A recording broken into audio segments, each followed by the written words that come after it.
요한복음 2장 1절부터 11절까지의 말씀입니다. 사흘 되던 날에 갈릴리 가나에 혼인이 있어 예수의 어머니도 거기 계시고 예수와 그 제자들도 혼인의 청함을 받았더니 포도주가 모자란지라 예수의 어머니가 예수에게 이르되 저희에게 포도주가 없다 하니 예수께서 가라사대 여자여 나와 무슨 상관이 있나이까 내 때가 아직 이르지 못하였나이다. 그 어머니가 하인들에게 이르되 너희에게 무슨 말씀을 하시든지 그대로 하라 하니라. 거기 유대인의 결례를 따라 두세 통 들은 돌 항아리 6이 놓였느니라. 예수께서 저희에게 이르시되 항아리에 물을 채우라 하신즉 아구까지 채우니 이제는 어서 연회장에게 갖다 주라 하시니 갖다 주었더니 연회장은 물로 된 포도주를 맛보고 어디서 났는지 알지 못하되 물 떠온 하인들은 알더라. 연회장이 신랑을 불러 말하되 사람마다 먼저 좋은 포도주를 내고 취한 후에 낮은 것을 내거늘 그대는 지금까지 좋은 포도주를 두었도다 하니라. 예수께서 이 처음 표적을 갈릴리 가나에서 행하여 그 영광을 나타내심에 제자들이 그를 믿으니라. 아멘. 예수께서 가나 혼인잔치에 초청받아 가셨습니다. 우리 인생 가운데에서 혼인잔치 마냥 기쁜 일이 있고 또 즐겁고 그날에는 모든 게 다 풍족하고 좋은 날이 또 있을까요? 그때는 신랑 신부를 중심으로 해서 모두가 다 웃는 낯으로 축복하고 또 사랑하고 기뻐하고 즐거워하고 적어도 그날은 음식이 넉넉히 있어서 배불리 먹을 수 있습니다. 이런 혼인집에 무슨 어려움이 있겠는가 라고 생각되겠지만은 이 혼인잔치에도 갑작스러운 문제가 생겼습니다. 곧 포도주가 모자란지라. 혼인잔치에 가장 중요한 일 가운데 하나가 결핍되었고 이 문제 때문에 혼인잔치에 대단한 걱정거리와 근심이 생긴 것입니다. 우리 인생은 이와 같이 기쁜 날이라도 즐겁고 행복한 날일지라도 언제 근심과 염려와 걱정이 또 겁과 두려움이 돌출하고 돌발할지 아무도 장담하지 못합니다. 그 혼인식장에 갑자기 불행한 일이 생겨가지고 모든 사람들이 근심하고 어려움을 겪을 수도 있어요. 외국에서는 혼인잔치 하는 그 결혼식장에 폭탄 테러가 터져가지고 많은 사람이 죽기도 하고 가장 기뻐해야 할 그때에 슬픔이 있고 또 풍족한 음식이 있고 마음들이 있지만은 그걸 순간에 다 걷어내버리는 걱정과 염려와 문제가 나올 수 있는 것이 인생입니다. 그래 웃다가도 자기 마음에 걱정이 솟구치면은 그만 웃음은 싹 가시고 그때부터 근심 모드로 바뀌기 시작합니다. 이 세상에 과연 이렇게 불안하지 않는 기쁨이 있을까? 걱정하지 않는 행복이 있을까? 행복하다고 하지만은 거기에는 걱정이 언제 갈릴리 바다에 풍랑이 일어나듯이 갑작스런 풍랑처럼 자기 삶에 덮칠지 아무도 모릅니다. 그래서 사람들은 웃고 있지만 그 웃음이 불안하고 기뻐하지만 그 기쁨이 불안하고 행복하다고 말하지만은 그 행복한 일 속에서 언제 불행한 일이 닥칠지 모르는 이 속에 사람 속에는 근본적으로 이런 불안이 있어요. 여러분이 잘 아시는 말로 호사다마란 말이 있을 것입니다. 좋은 일에는 굳은 일이 따라올 수 있다는 속담이 생길 만큼 사람의 평안과 사람의 행복은 불안하기 짝이었고, 인간의 평안은 폭탄을 장치해 놓은 것처럼 항상 불안하고 불안할 수밖에 없는 겁니다. 이 혼인잔치에 포도주가 없다 하는 것은 우리 인생에, 주님께서 보시는 우리 인생에서 얼마나 우리는 아심이 많고 결핍이 있고 또 걱정과 근심이 많은가를 보여주는 말씀입니다. 가장 풍족할 때에 아무도 뜻하지 않았던 이런 결핍, 포도주가 모자란다 하는 이 문제가 생겼습니다. 이때에 마리아는 가장 먼저 이 문제를 주님께 가지고 온 사람이 되었습니다. 다른 방법을 찾지 않냐고 가장 먼저 주님 앞에 이 사실을 말씀드리고 주님께서 도와주시기를 구했던 것입니다. 아마 이 혼인잔치에 나와 있는 사람들 가운데 가장 믿음 좋은 사람은 마리아 같습니다. 그 어느 누구도 예수께 이 문제를 부탁할 생각도 없었고 여유도 없었지만은 마리아는 가장 먼저 예수님께 나와서 이 문제를 말씀드리고 어떻게 주님이 손을 쓰시기를 구했습니다. 우리 신앙은 이렇게 문제를 주님께 가져오는 데 있습니다. 내 스스로가 그 문제를 붙잡고 씨름하는 것이 아니라 주님은 우리에게 말씀하시기를 내게로 오라 하셨어요. 수고하고 무거운 짐진 자들아 내게로 오라.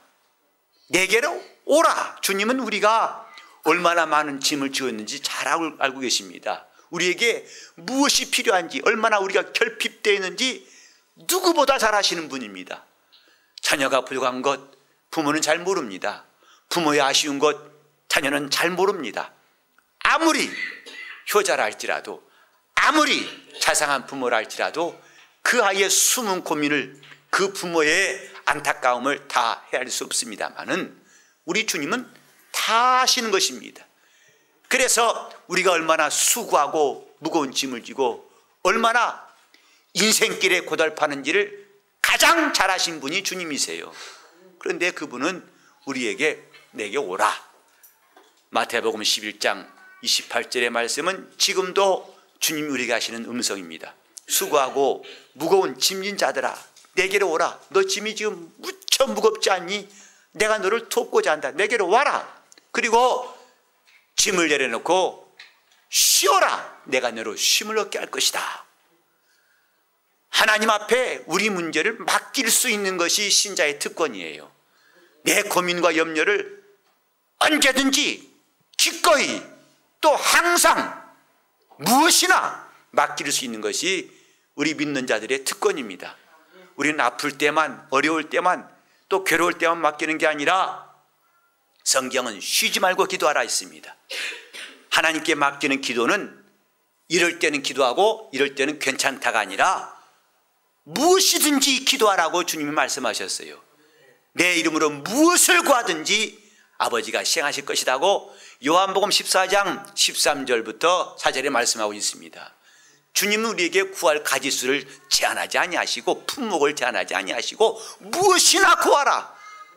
내 아버지가 시행하실 것이라고 말씀하셨습니다. 이렇게 문제를 주님께 가져올 수 있는 담력, 우리 성도들이 그래서 문제를 주님께 가져오는 기도는 대단히 능력이 있음을 알아야 됩니다. 우리 교회가 얼마나 깨어있는가는 기도로서 짐작할 수 있어요. 곧 기도는 와서 우리가 얼마나 기도 잘하는가를 과시하는 것이 아니고 또 내 신세를 한탄하는 게 아니고 주님께 짐을 맡기는 겁니다. 내가 가진 짐을 내가 스스로 견디지 아니하고 부지런히 주님께 맡겨서 우리 주님이 나를 도우시도록 의지하는 겁니다. 시편 68편 19절에 보니까 날마다 우리 짐을 지시는 주 곧 구원의 하나님을 찬송할지어다 라고 말씀했습니다. 주님은 날마다 짐을 지고 우리 짐을 더 지시기를 원하시는 주님이세요. 우리에게 그건 네가 감당하라 하신 적이 없고 내게로 가져오라. 떡 5개와 고기 2마리 가지고 이 수많은 사람을 먹일 수 없어서 그들이 당황하고 있을 때 내게로 가져오라 하고 말씀하시더니 주님은 그 떡을 가지고 축사하사 5,000명을 다 배불리 먹이시고 12바구니 남게 역사하셨습니다. 내게로 가져오라. 여러분, 지금 이 속에 있는 문제 결코 적지 않습니다. 여러분 고민 많죠? 지금 겉으로 볼 때는 우리가 다 별로 문제가 없는 전부입니다. 그러나 양파 껍질을 벗기듯이 한 껍을 벗기고 2껍을 벗기고 10분 대화하고 20분 대화하다 보면 점점점 그 사람 속에 있는 어려운 것이 나오기 마련입니다. 지금 문제가 없는 게 아니라 문제를 얼마나 잘 감췄느냐, 그 차이밖에 없습니다. 우리 주님이 원하시는 거, 내 짐을 내게 맡겨라 하시는 거거든요.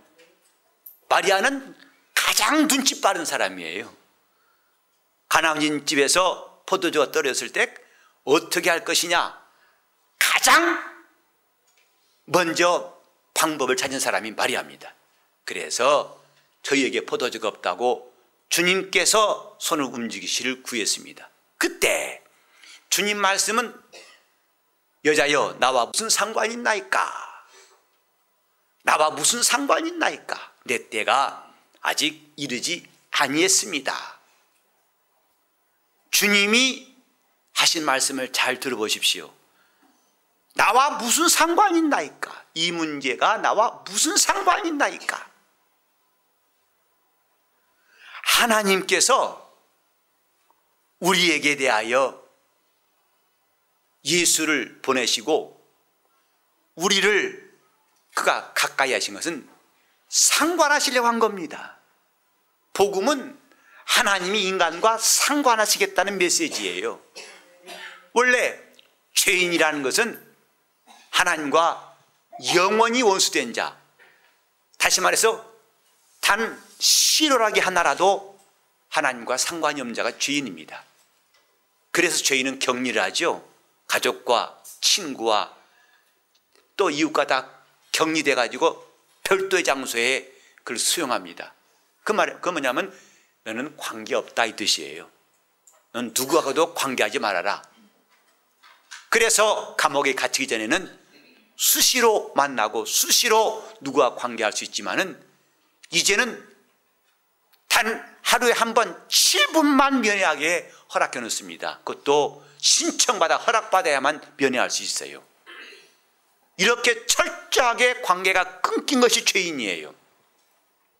그런데 복음은 뭐냐 하면 그런 죄인에게 하나님이 관계를 제시한 겁니다. 내가 너의 구주가 되겠다. 내가 너의 목자가 되겠다. 내가 너의 신랑이 되겠다. 내가 너의 아버지가 되겠다. 내가 너의 임금이 되겠다. 내가 너를 돕는 자가 되겠다. 이 관계를 제시한 게 주님의 복음입니다.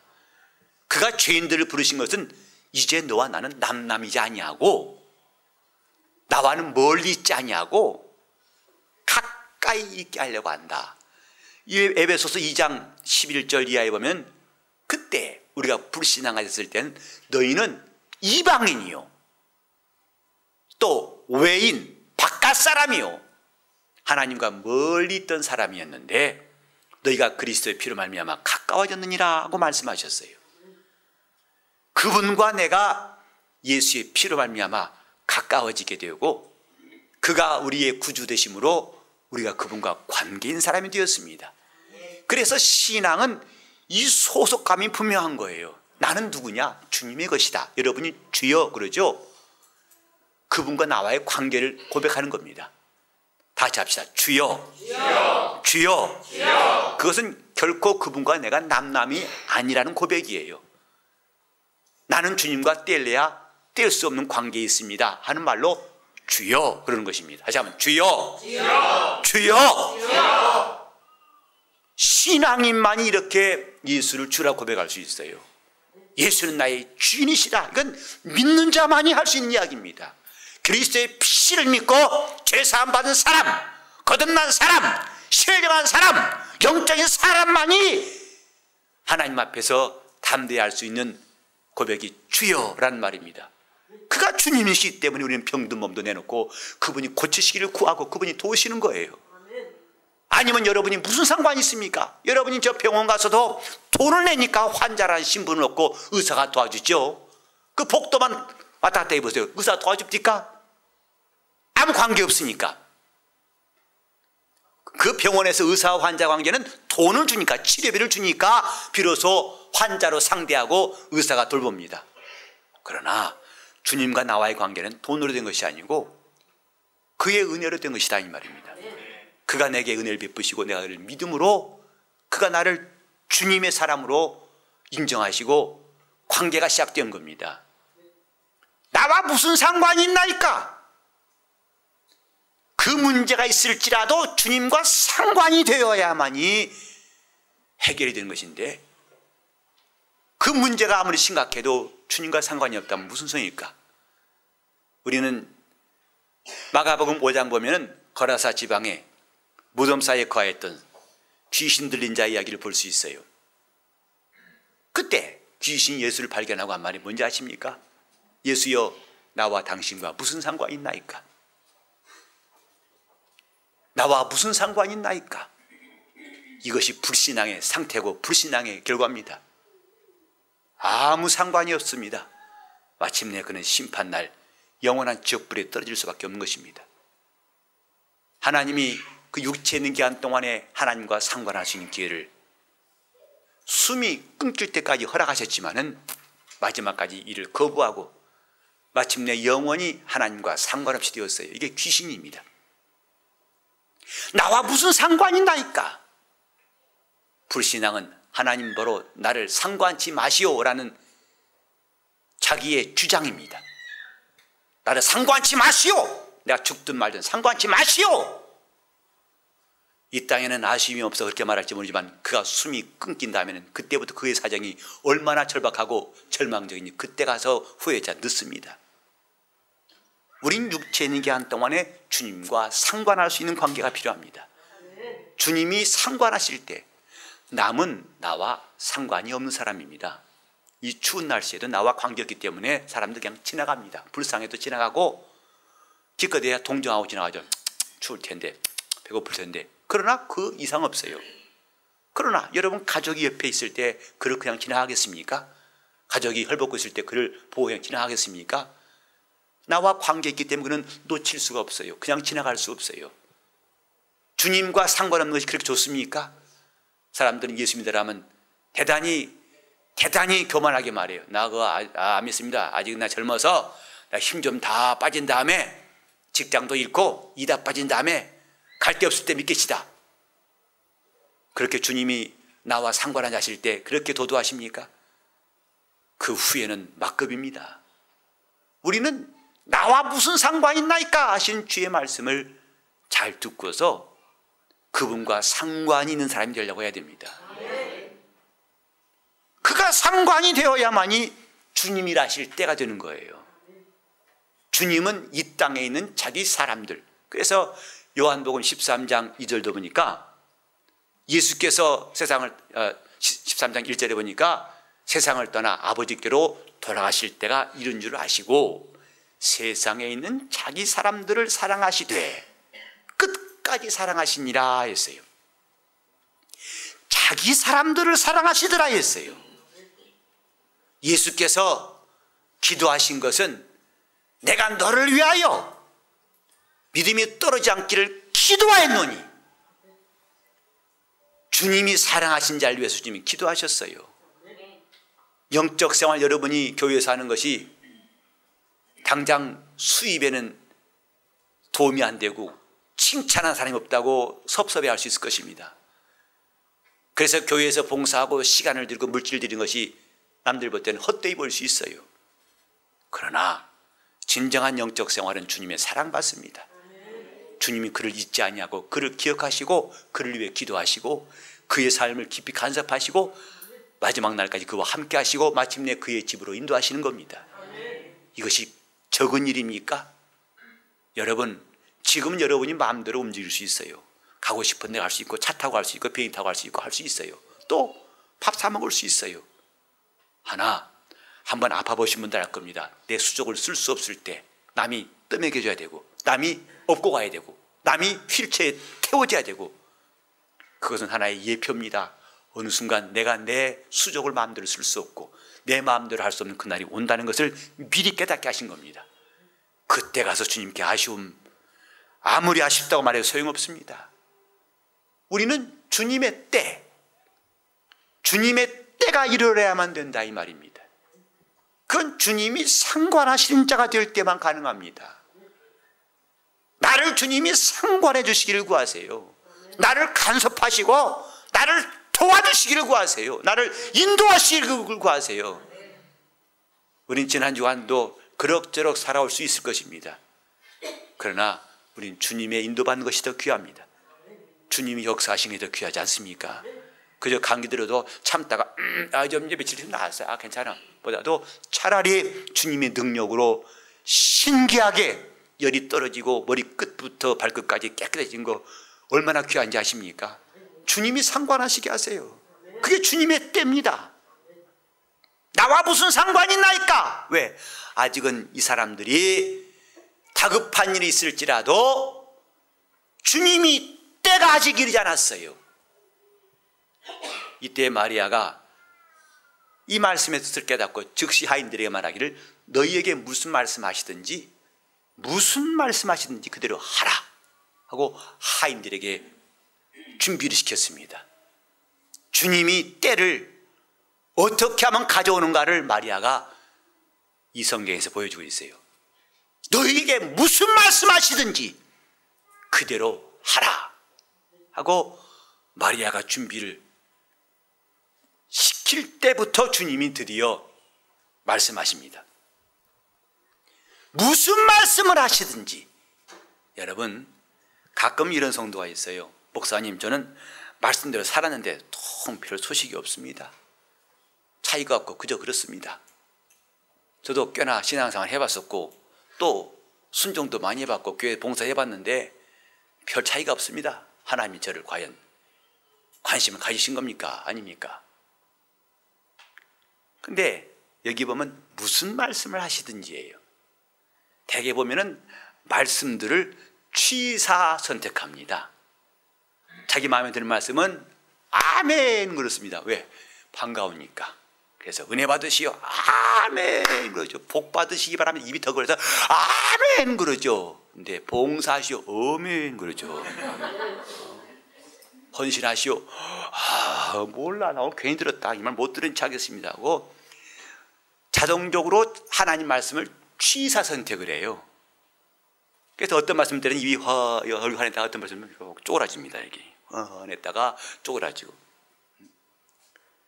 무슨 말씀을 하시든지 그대로 하라. 주님의 때를 가져오는 것은 이렇게 할 때 가능합니다. 무슨 말씀을 하시든지 순종하기를 계속할 때 주님의 때가 임하는 겁니다. 작은 일도 순종하시고 큰 일도 순종하시고 지난번한 일도 시켜도 또 순종하세요. 주님이 때가 중요하지 몇 번 순종이냐 중요한 것은 아닙니다. 저는 오늘 여러분 모든 심령에 주님의 때가 꼭 임하길 바랍니다. 그분이 일하시는 때가 평생 있기를 바랍니다. 무슨 말씀을 하시든지 그대로 하라. 교회 와서는 내 주장 내세울 틈이 없습니다. 내 생각 주장할 틈이 없어요. 주님께 순종할 말씀을 찾는 사람들은 자기 이론을 펼 기회가 없어요. 그 말씀 듣기도 바쁘고 그 말씀을 순종하기 바쁜데 어떻게 감나라 판나라 목사님 보니까 교회가 조금 어둡습니다. 목사님 꼭 교회 이렇게 해야겠습니까? 물론 저는 여러분들 의견을 무시하지 않고 잘 들을 겁니다만은 그러나 목사는 여러분보다 조금 더 많이 보고 있고 조금 더 많이 신경 쓰고 기도하고 있어요. 어떻게 하면 이 예배를 또 목회를 주님이 기뻐하신 뜻대로 할 것인가 여러분보다 한 번 더 생각한 사람이라 생각해 주시면 좋겠어요. 중요한 것은 내가 지금 무슨 말씀하시든지 순종할 준비 그것이 자기 영혼이 유익한 겁니다.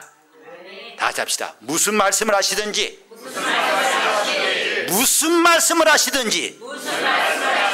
그대로 하라. 그렇게 하인들이 준비하니까 드디어 주님께서 항아리에 물을 채우라 말씀하셨어요. 그때 이 항아리가 두세 통 드는 항아리다 했는데, 제가 궁금해서 이 항아리가 얼마큼 큰가 한번 찾아봤어요. 이때 한 통 그러면 약 4분의 1 배럴, 약 1배럴이 160리터니까 4분의 1이면 약 40리터입니다. 근데 두세 통 드니까 그 항아리 하나에 약 80에서 120리터, 우리 중간약 한 100리터라고 합시다. 여러분 저 주유소 가면 드럼통 보셨어요? 그게 얼마큼 되는지 아십니까? 예? 저도 잘 모르겠어요. 아마 대략 한 100리터라고 합시다. 그런 항아리가 6개가 놓였는지라 이 말이에요. 한 통에 약 100리터 들어가는 세숫대야가 아닙니다. 큰 항아리인데 6개가 놓였는데 물을 채우라 하니까 몇 개나 채울까요? 묻지 않았어요. 그 항아리를 다 채우되 아구까지, 곧 항아리의 언저리까지 채웠더라고 말씀했어요. 무슨 말씀하시든지 그대로 하라. 우리는 순종할 때에 그 순종의 실천상이랄까, 그 세 가지가 있습니다. 어렸을 때 저는 시골에서 국민학교 다니면서 토요일 되면은 이제 오전만 수업이 있으니까 수업 끝나면 다 학생들이 운동장가 쭉 한켠에 줄을 섭니다. 한 그 사이드를 다 채우고 해서 다 이렇게 옆으로 나란히 해가지고 쫙 서고, 한쪽에는 대빗자를 들고 있습니다. 이렇게 총명처럼 딱 들고 있습니다. 딱 정리한 다음에 급장이 바로 그 아이들 중앙에 나와 있어가지고 청소훈 그럽니다. 교훈 뭐 급훈처럼 청소훈 그러면 애들이 일제히 그럽니다. 일 말 없이 이 깨끗이 삼 부지런히 그래요. 청소 시작 그러면 야 하고 그냥 팍 쭉 쓸어가요. 지금도 거의 상당한 세월이 지났는데도 아주 그때 군기가 들어가지고 기억나요. 일 말 없이 청소할 때 말하지 말고 그 깨끗이 하고 또 부지런히 하고. 그것처럼 순종도 세 가지 실천사항이 있어요. 우리 한번 다 같이, 여러분 빗자루가 없다 하지만 빗자루를 들으시고 마음에 빗자루를 드시고 한번 따라해 보세요. 자, 즉시 기쁘게 온전하게. 이게 순종이다 이 말이에요. 순종은 즉시 하는 겁니다. 다음 주로 미루지 마시고 즉시, 그게 순종답다 이 말이에요. 또 기쁘게 하는 게 순종이에요. 입이 튀어나와서 소세지 마냥 툭 튀어나온 것은 별로 순종답지 않습니다. 앞으로 나온 입술 쭉 집어넣으세요. 집어넣으셔서 안 나오도록. 순종은 즉시, 기쁘게, 그 다음에 하다가 말지 않고 온전하게 하는 것이다 이 말이죠. 그들이 그 큰 물항아리에다가 주님 말씀 따라 물을 채우되 몇 개만 채울까요? 얼마나 채울까요? 묻지 않았어요. 다 채우되 아구까지, 그 항아리의 언저리까지 채우니라. 또 주님 말씀하십니다. 우리는 여기서 기억할 것은 내가 온전히 순종할 때 주님은 또 그 다음 말씀하신다는 거죠. 순종하다 말고서 주님 다른 말씀 없습니까? 이것은 주님과 뜻이 맞지 않습니다.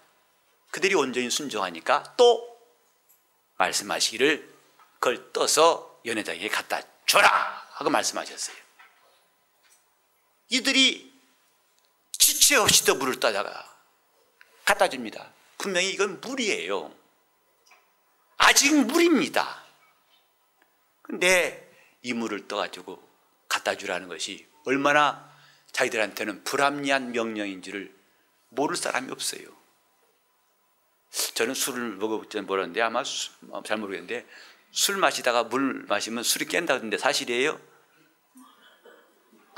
이땐 참 곤란하죠. 사실이라 말하다는 내가 또 술 먹었다는 증거 안 나올 것 같고 모르면 안 하면 되죠, 그죠? 네. 참 이건 어려운. 이거 그러면 안 되는데요. 차라리 술이 없는 게 낫지 할지 모르겠지만 또 그들은 무슨 말씀하시든지 이대로 하라 하는 말씀 따라서 또 갖다 준다 이 말. 그때에 물이 변하여 포도주 되었다고 했어요. 그리고 연회장은 물로 된 포도주를 맛보고 이전에 있던 것보다 더 맛이 좋구나 라고 말했어요. 이 처음 표적을 주님은 갈릴리 가나에서 행하셨습니다. 신기한 것은 맨 처음에 하는 게 의미가 있지요. 사람들은 최초에 할 때 그것에 의미를 많이 둡니다. 그래서 개업식도 삐까뻔쩍하게 멋있게 하고 싶고 시작도 화려하게 하고 싶은데 주님의 첫 번째 이적은 갈릴리 가나에서 시작되었어요.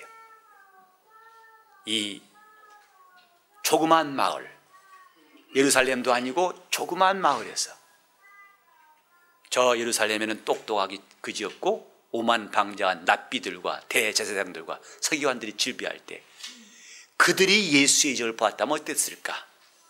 오늘 이 갈릴리 가나의 혼인잔치처럼 그들이 예수의 이적을 보고 그 영광을 보고 믿을 것인지, 아니면 그들이 이게 무슨 뜻인가 연구하고 따지고 주님께 시비를 걸고 안 믿을 것인지 우리는 금방 이해할 수 있습니다. 주님은 그 이적을 갈릴리 가나에서 첫 번째로 행하셨습니다. 그래서 그 이적을 통해 하나님의 영광을 나타내심에 제자들이 믿으니라고 11절에 말씀했습니다. 사랑하는 여러분, 우리는 주님의 때가 자기 영혼에 항상 있도록 사모해야 할 것입니다. 주님이 첫 번째 이적을 행하신 갈릴리 가나 잔치집처럼 여러분 심령에도 주님의 이적이 계속 나올 수 있기를 예수 이름으로 축원합니다. 주님이 문 밖에 와 계셔도 남이에요. 집 안으로 들어오셔야만이 비로소 나와 상관 있는 분입니다. 주님을 더 이상 문 밖에 세워두지 마시고 자기 심령의 중심에 모실 수 있기를 예수 이름으로 축원합니다. 그때 주님의 때가 임하는 겁니다. 주님과 상관하시는 사람, 주님이 나를 상관하시는 사람. 자, 주여 나와 상관하소서. 시작. 시작. 나를 기억하시고 나를 상관해 주시도록 하나님이 알아주신 사람만큼 부러운 사람이 있습니까? 그분이 상관하신 사람 되십시오. 그분의 때를 맞이할 수 있기를 예수 이름으로 축원합니다. 시간 기도하실 때 문 밖에만 주님을 세워두지 마시고 그분을 내 심령에 모셔서 주님의 때가 나와 내 집에 이루어질 수 있도록 기도하시겠습니다. 하나님 아버지,